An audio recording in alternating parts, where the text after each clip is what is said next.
Harbaugh now heads to Los Angeles Chargers. Do you think anyone can predict a Jim Harbaugh speech? You're out of your damn mind. That's a beast mode. My God. You have to love what you're seeing on tape if you're a Chargers fan, especially for the future with Justin Herbert. We have a Chargers quarterback that cusses, boys. This is dangerous. Phillip Rivers sheds a tear. We want to be known as world champions, and we're gonna do it or die trying. Don't let the powder blues fool you. Who's got it better than I?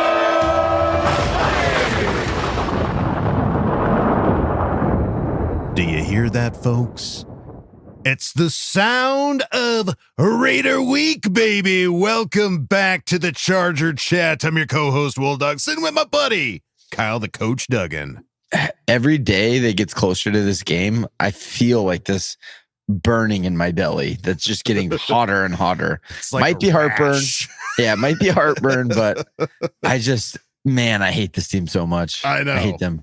And it's just awesome to see that we get this on a Monday night, another prime time slot for the Chargers. And oh boy, we've got an episode lined up here for you folks. We got a Craig experience. Craig is back on Fridays, baby.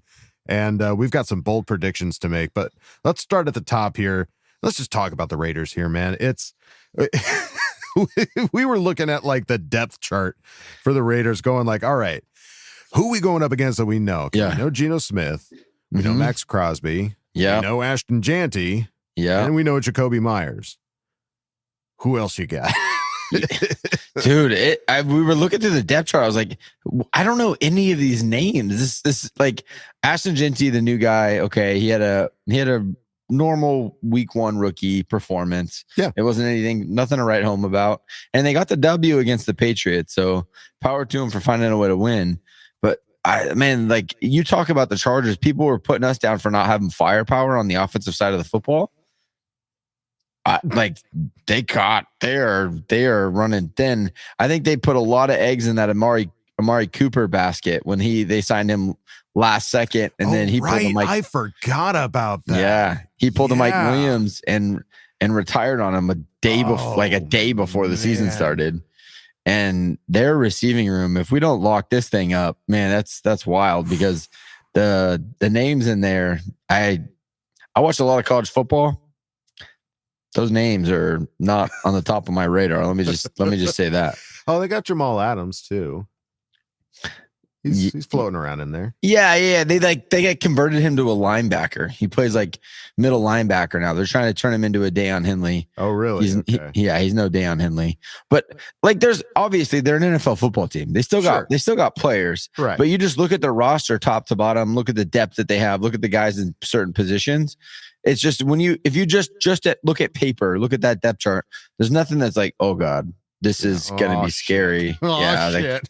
Like holy cow, we got something really big in front of us here. Yeah, I don't know, man. It just feels like the Chargers last year. You know, you got a brand new head coach. There's a lot of turnover. There's a lot of guys that are there. They're wanting to prove themselves. They're getting opportunities on a team, and they have a good coach. Pete Carroll, you can't say he's not a good coach. He's won everywhere he's gone. Super Bowl champion, head coach, national college football championship. So like he's a good coach. He's going to get the guys ready, but and when you look just at the depth chart, it's nothing that makes you want to write home about and let's get on the podcast and talk about the matchups that we're worried about. Right. Well, and which is, I think, understandable. I mean, speaking of Pete Carroll, I think that's going to be the biggest topic of conversation when it comes to this game. It's going to be Harbaugh against Carroll. These guys have played each other multiple times, and we'll get to some quotes. We got some good quotes from interviews from Harbaugh on talking about Pete Carroll, but I think that's going to be the biggest topic of conversation as the game is going on. But really, it is. This is. I don't want to. I don't want to even say anything. It's just like this. It's an NFL team, like you said, it's an NFL caliber team. So it's like, it's never going to be a walk in the park. It's never going to be a layup, a gimme or anything like that. But boy, this should really go the Chargers' way, man. Yeah. It's just like with the coaches that we have, I love our coaches. And I think when you have only a couple of pieces, and they have some really good pieces, Max Crosby is all pro. He's a stud. No doubt. But if you don't have a counterpart or a second thing to really be worried about, you can focus your energy on take out Max Crosby. Don't let him beat you. Take out Ashton Genty and Brock Bowers. Don't let those two pieces beat you. And if Brock Bowers plays, that is. Right. But as when you have good coaches, you just eliminate those two. Make those other guys beat you. If they beat you, good for them.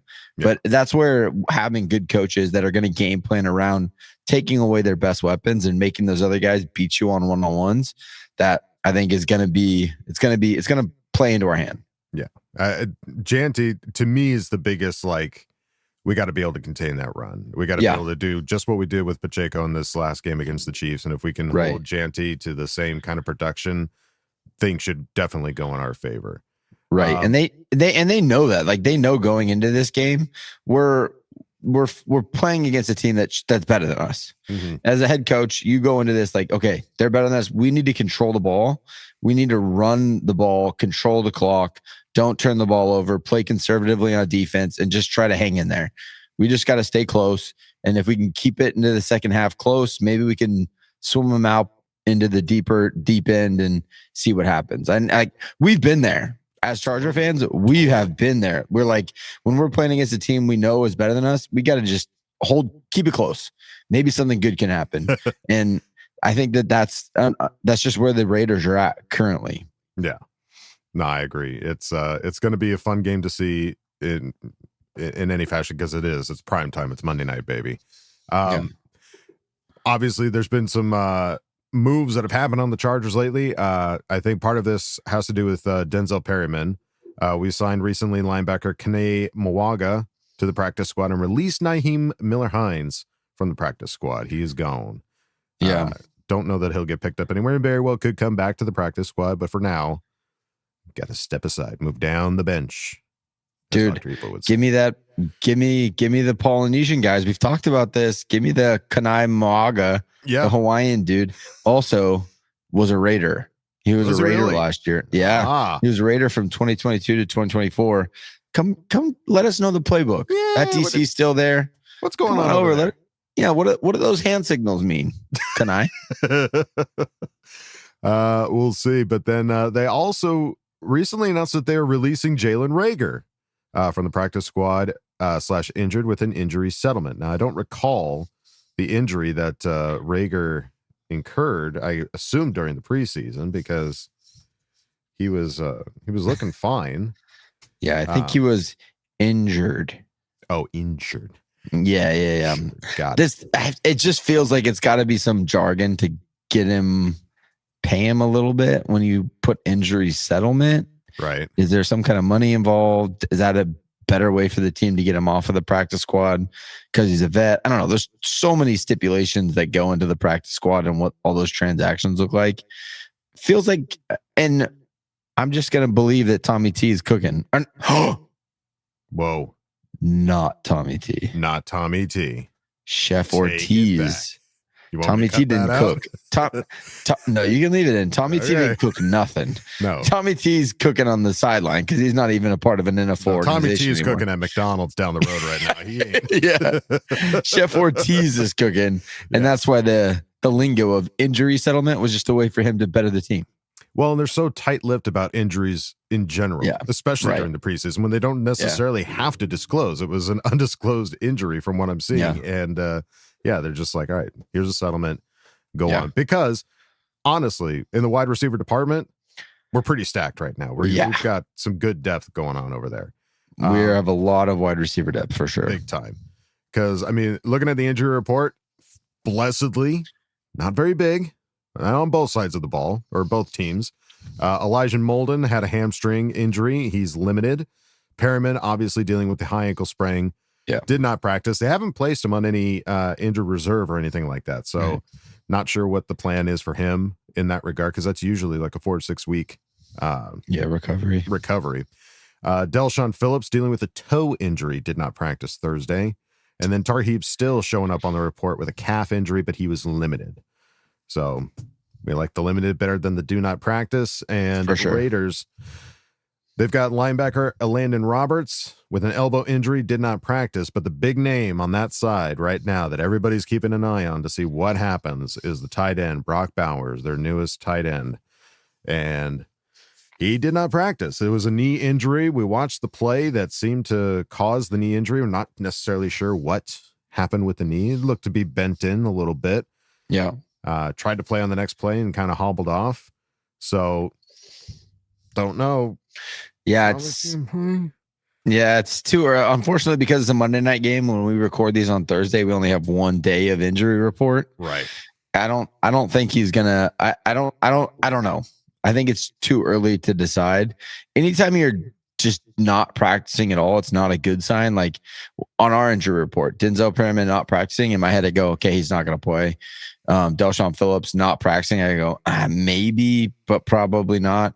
So anytime you see a DNP, there's probably, especially a younger guy, if he's not even limited, just moving around, getting that thing loosened up, it's probably not a good sign. Right. Yeah, exactly. So we'll see. He's been quoted as saying that he wants to play, but he's not sure if he's going to be able to or not.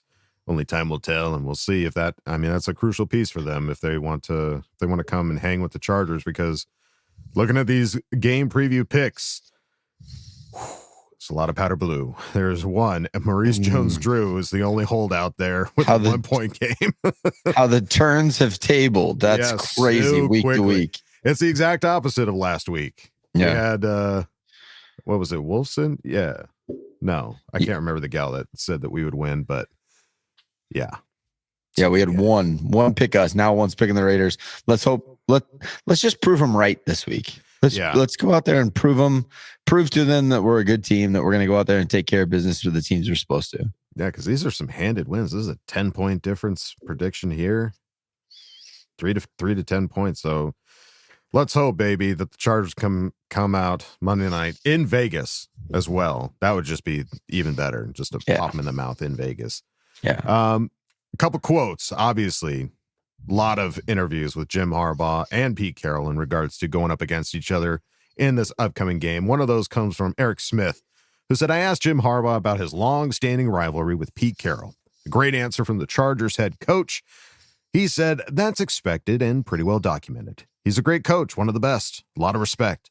I always thought that if I had ever played for him or on one of his teams, because he was coaching when I was playing, if I was on his staff once I got into coaching, I bet we would have been really good friends. I learned a lot from him just watching him, but he's just always been on the other side. As a player, he was a defensive coordinator or a head coach somewhere. Then when I was coaching, we were trying to gouge each other's eyes out in the competitive spirit of that. Oh, yeah, of course. Yeah, of course. It's competition at the highest level, and that's what it's all about. Pretty enthusiastic, too. I've noticed nothing but respect for that. Same person, same coach every day, nothing but respect for that, and does a tremendous job. Yeah, no, this is a little bit of rivalry between Harbaugh and Carroll, if I'm remembering correctly, right? For sure. Yeah. So when Harbaugh went to Stanford was just the sewer dwellers of the Pac-10. They get stomped on every game. USC would beat them by 50. And then Harbaugh shows up and USC is expected to be national champions. And Harbaugh comes out and beats the crap out of him and doesn't take the foot off the gas. They're still trying to score at the end of the game because that's what Pete Carroll has done to teams for the last 5 years, 6 years before Harbaugh got there. So he's like, well, this is what you do to other teams. I'm not going to stop. Like, I'm trying to get my ranking up too. I'm going to beat you up. And so then after the game, Pete Carroll goes to shake his hand and he's all upset, wants to talk to him, like almost like are we okay? Like, what's your deal type of thing? And Harbaugh's like, yeah, we're fine. You obviously don't you don't like to taste your own medicine, apparently, Pete Carroll. And so ever since then, they had this like little dispute after the game in their handshake. Ever since then, it's been game on. And then Harbaugh goes to the NFL. He's with the Niners. Carroll's with the Seahawks, so they're in the same division. So it's a fun little rivalry that now is going to get rekindled. Yeah, it's full circle, baby. I love that. Daniel Popper also pointing out Jim Harbaugh said that he and Pete Carroll would have been really good friends if they had ever been on the same team, either with Harbaugh or with a player in an early coaching career. He said, alas, we have been on opposite sides, so I'm not on his Christmas card list. Dude, it's so true. Like, I feel like they're both that ultimate competitor, right? Where if they're on your team, they're your best friend. You love them. you go to war with them. And if they're not on your team, you hate them. And that's just the reality of it. Yeah. And to add on top of that, like Harbaugh did his best to reinstill the Raider Charger rivalry last year.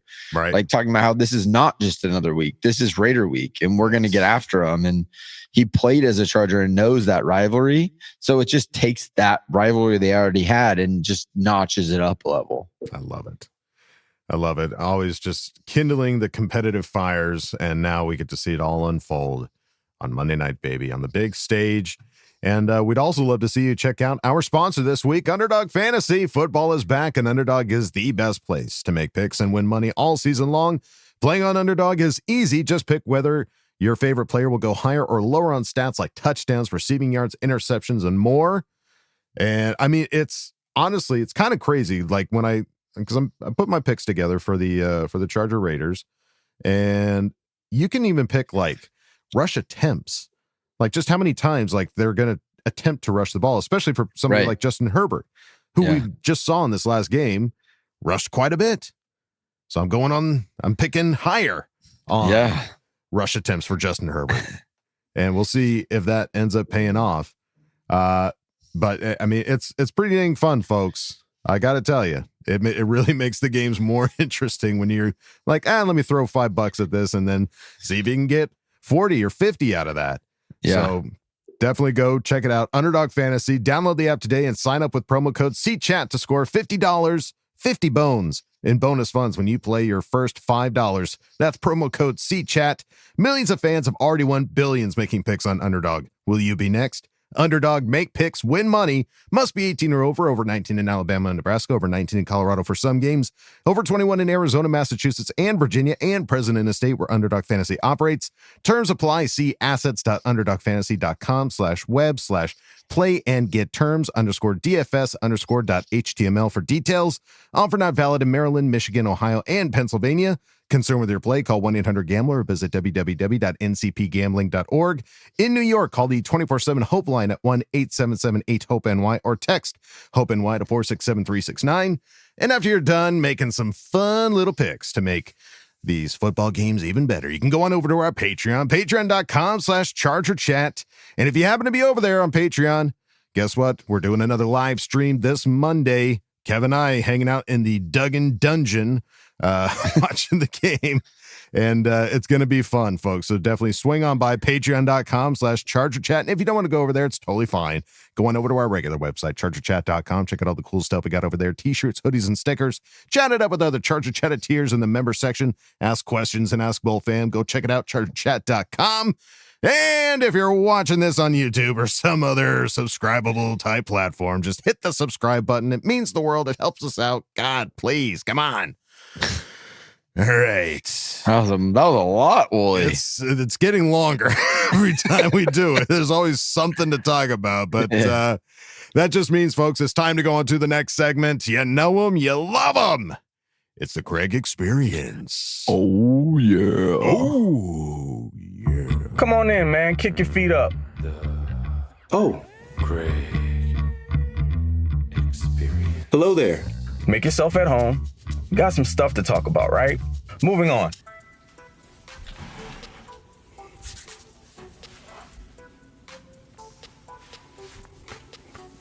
What's going on, folks? How we doing out there? I don't know about you guys, but for some strange reason, everywhere I go, I just keep smelling barbecue.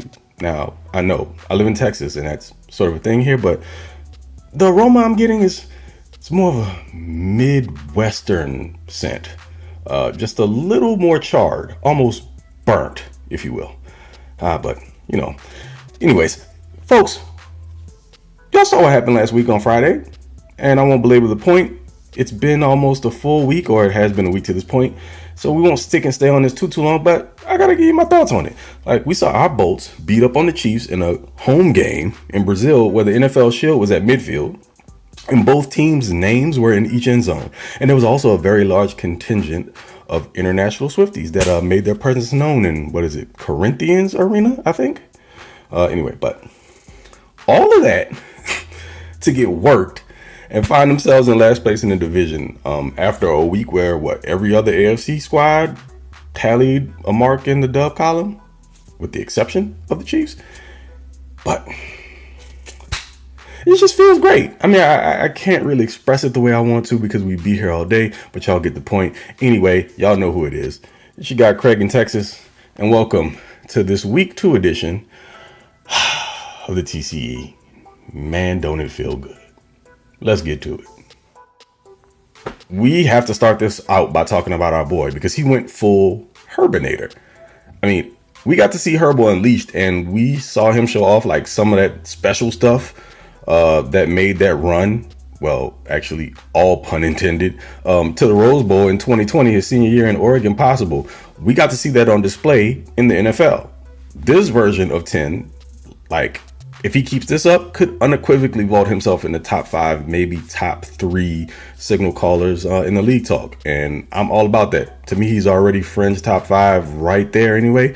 So it's not much of a step up, but I'm talking about for everybody else who likes to bag on him and call him names. And yeah, Ryan Clark, I still haven't heard from you, dog. Where are you?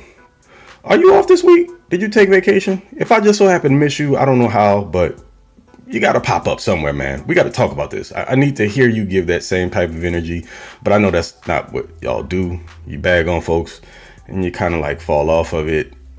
Anyway, you still my guy. I like you well enough, but you missed on this one, my dude. It's kind of a bad look. I'm not going to put you in Acho territory. That's a wholly different conversation. But some of that stuff you said, very Acho-ish. Anyway, big salute out to Greg Roman also. For the fantastic game plan. I'm just being completely honest. I mean, it caught everyone off guard, including Chiefs defensive coordinator Steve Spagnuolo. I mean, who had the Chargers coming out, whipping a pill around the yard to the tune of what, like 34 attempts in the air to 25 carries? And 7 of those ground toes came by way of none other than Madison Beer's boy toy. Definitely wasn't on my bingo card. I'll tell you what was, though. Your boy almost hit that score on the nose, huh? I called 24-21. If you want the truth about it, go look at last week's Craig experiences right there.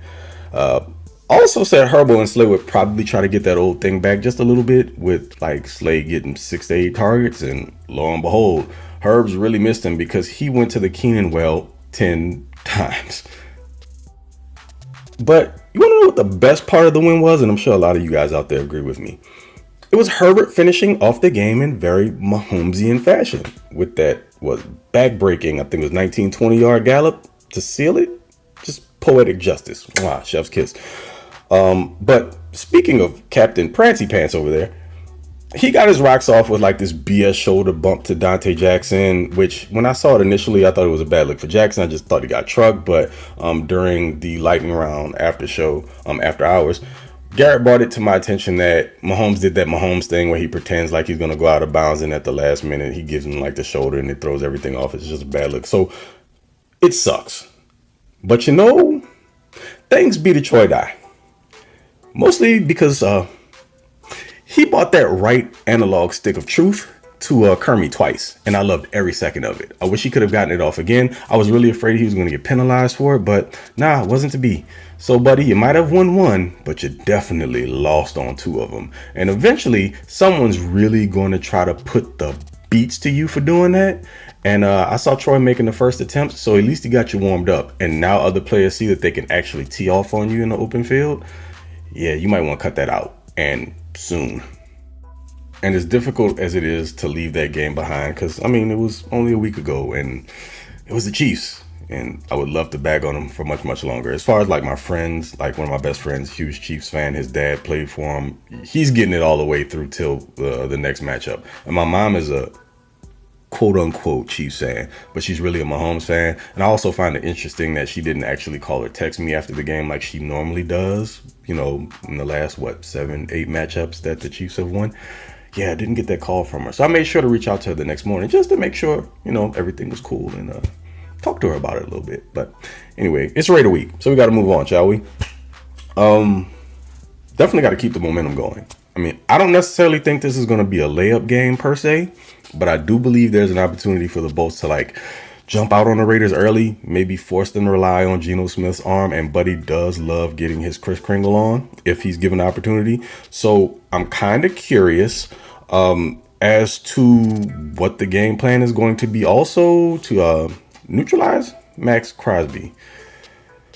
I hope it isn't to let Trey Pipkins prove himself worthy mostly of a one-on-one matchup, because I don't think that's going to go all that well for him. You can't go out there with the same expectations as what you had last year when you had Joe Alt lining up against him and Rashawn Slater on the opposite side.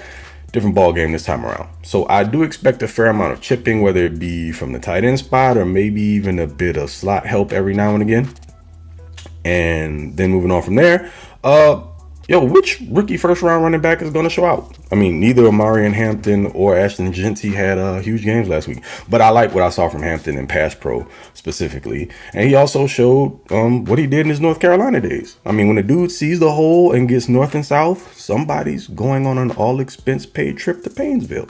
So I do expect more of that. You got Pete Carroll, defensive minded coach. He's still a cover 3 merchant. So Herbert's going to see a bunch of single high safety looks, and there'll be opportunities to exploit the seam. So whether that be like via Tyler Conklin, just hold on to the pill champ, Will Dissly, or even Ladd when he's in the slot. You got opportunities for Hampton, Najee, and even QJ if they want to get him on more of those like orbit motions. They should be able to get some work in the receiving game out in the flats. Is also a weakness of cover 3, so I do expect them to exploit that. Defensively from the Chargers, I want to see the front seven carry over that performance in the run game to this week, because they definitely held up tough and tumble against the Chiefs. I'd love to get significantly more pressure from the edge group. Now, granted, I don't think the Raiders will run nearly as much quick game as the Chiefs deployed, so it may be a little bit more, or there may be a little bit more production with regards to sacks and pressures. So yeah, I think we'll be all right there. So, okay, enough of the meandering. Okay, we could do game breakdowns all day. I'm not going to take up all your time. You guys are super excited about it. You've been hearing about it all week. So let's get to the nitty gritty, the meat and potatoes. I think the Raiders hang around until maybe like the late third, and then Herbert and company put the screws to them over like the final 20 minutes. So I'm going to go with the Raiders 20, Chargers 28. So again, I know you're not thinking it's a blowout. And like I said before, I think it'll be a competitive game. I think maybe the Raiders get a late score to get it within 8, but I do think the Raiders are going to put up a pretty good fight. But the Chiefs, look at me. Still thinking about the Chiefs. Just smoked those boys so bad last week. It's still on my mind. I got a Freudian slip. Whatever. But I do think the Chargers get the job done, man. They put this one away and they get to 2-0. And they're looking down at everybody else in the division. Like, we'll see how the Broncos fare later on. But we'll talk about them next week. But this is also a really late game for me. So your boy will be up past his bedtime. So let's make it worth it and fill the Roomba with silver and black sorrow, shall we? But until then, you guys make sure to come join us on After Hours. This is what I meant about being up past midnight, because we'll be doing a live show super late. But come check us out, me and Garrett over on the Lightning Round podcast. Do come through and support. We appreciate you. And until the next time, you know who it is, Mr. TOP_FLYT3 over on the Bird app. Also, Mr. Bow Gang, or Do Not Bang. But until next one, fellas, love you. Hope you guys enjoyed it. I know you did. I know you loved every moment of last week. Kev's on vacation, getting it in with the family, so hopefully he's enjoying that. Get back safe. And let's get this dub this week. I'll be talking to y'all soon. Okay? Love you. Bye. Well, there you go, folks. Another awesome Craig experience. Thanks, Craig. I hope your mom's doing okay, Craig. I hope she's good. She didn't give it to her too hard. But yeah, I think all good points for what the Chargers need to do going into this game. Again, yeah, it's not a gimme. I mean, it's the Raiders. They're a competitive team. They got Pete Carroll at the helm. If you got Pete Carroll at the helm, you could have little giants on that side, and you got to be like, we got to respect. Gotta get ready. Gotta get prepped. Yeah, and I love the idea of the rookie running back face off. You know, like these are two of the best that were coming out of this class with Omarion Hampton and Genty. And so we'll see. I think it'll favor us. I think we'll get the ball going a little bit. think will be a little bit less predictable with him having to account for Justin and what he did in week 1, and with the weapons that we have outside. I mean, I don't think anyone saw that coming. So I'm hoping that man, my brain tonight. I'm hoping that Hampton can kind of put a stamp on, like, I was the best back coming out of the draft, and you guys missed an opportunity. It would be fun to see that. But yeah, those are great points. And the Max Crosby chip, he's definitely lining up on Pipkins the entire game. No doubt. Yeah, he will be over there on the right side the entire game. Yeah, so hopefully Conklin and Disley and maybe even Gadsden, if they activate him, are ready to give the poor Pipkin some help. But Craig, as always, dude, thank you for another killer Craig experience. Definitely go check him out, folks, over at the Lightning Round. And I think, folks, that's going to do it for this episode. But before we go, as always, Friday episodes, which is so crazy to say again that we're back to Friday episodes. We've got to make some bold predictions. Now, Kev, he's still vacationing. He's still going to all the Universal Epic Universeness in Florida right now, and he texted us his bold prediction. His bold prediction: Chargers 27, Raiders 13. Justin Herbert 2 tutties, 1 to Ladd and Q, and Omarion Hampton gets his first touchdown. That's nice. That's a good one. I like that. Soaking up all of the offensive touchdown abilities for this bold prediction. I love it. Do you want to go or do you want me to go? Yeah, I'll go. Okay. I have the Chargers winning this one a little bit more handedly. Okay. I have them getting to that 30-point mark. I have 31-24. So I take that back. Not 24, 31-14. Okay. I have them 31-14. So they're winning pretty handedly. Wow. And I have, I'm going to call a DD touchdown. A special teams touchdown. Ooh, so like a punt return or a kickoff return? Yeah. Okay. I'm not gonna claim it, but somehow DD's gonna score. DD's gonna get to the house. Yep. Ooh, that's good. Yeah. I do like that. Shit. Yeah. All right. I'm gonna say Chargers are gonna win.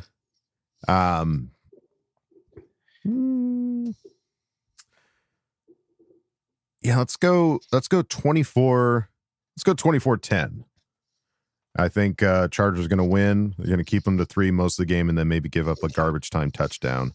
I like that. And I think we need to look at the defensive side of the ball, especially with the edge group. They need to come out there and just pop Geno Smith in the mouth. And I think Khalil Mack gets 2 sacks. Okay. I like that. Man, what if multiple of our stat predictions hit? What if Omarion scores, DD scores, and sacks for Khalil Mack? And then it's the greatest day in history because everybody gets what they want. It's Christmas. Like the Ghostbusters, all of our streams crossing. Great pull. All right, folks. There you go. Bolt predictions in the books. I think that's going to do it for this episode. Any final thoughts before the weekend and Monday, Kyle? No, just get ready. It's big game. Monday Night Football. Yeah. Raiders. Let's go 2-0 in the division. Let's go. Come on, baby. All right. That's going to do it for us here at Charger Chat, folks. Don't forget to bolt up because we're ready for any squad, any place. Okay, love you. Bye. Okay, love you. Bye.